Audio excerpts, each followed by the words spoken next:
సంగమండలం పాలిపాలెం వద్ద వెంకటరమణయ్య అనే యజమానికి సంబంధించిన వేరుశనగ గానుగ మిల్లు దగ్ధమైంది.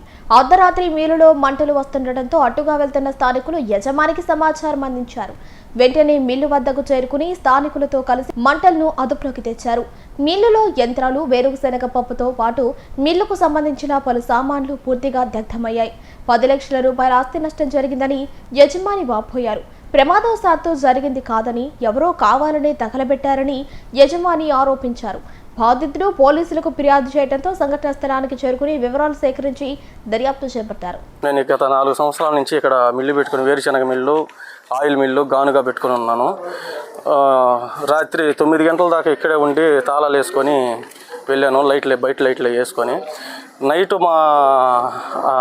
మా ఊరు అబ్బాయి మోటార్ల కాడికి పోయే అబ్బాయి ఒక అతను పెళ్ళికి పోయి వస్తా చూసి నీ మిల్లులో ఇట్లా మంటలు అవుతున్నాయని ఇంటికి వచ్చి లేవగొట్టాడు.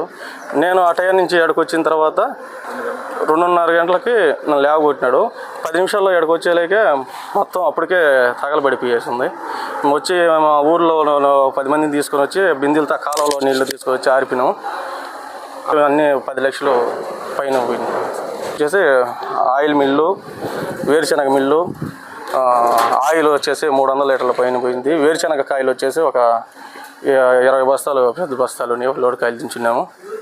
ఇంకా వేరుశనగ చెక్క అయితే మొత్తం ఎలక్ట్రానిక్ వస్తువులు అన్నీ కూడా 10 లక్షల పైన ఉంటాయి. చేసినాము. కానిస్టేబుల్ గారు, ఎస్ఐ కూడా మంచిగా వస్తూ ఉన్నారు. ఇప్పుడు సరే అదైతే ఎలక్ట్రానిక్, ఇది ఎర్త్ పవర్ సప్లై అయితే కాదు. 2 గంటలకు 3 ఫేస్ వస్తుంది మాకు. ఆ టైంలో జరిగేదానికి 2:30కి మేము వచ్చేలాకే ఇట్లాగా IPS ఉంది. ఆ పక్కన రేకులు అవన్నీ కూడా ఉంచేసి లోపల ఎవరో పెట్రోల్ పోసి కావాలనే ఏదో చేసినారు. సరే అనుమానంగా ఉంది మాకు.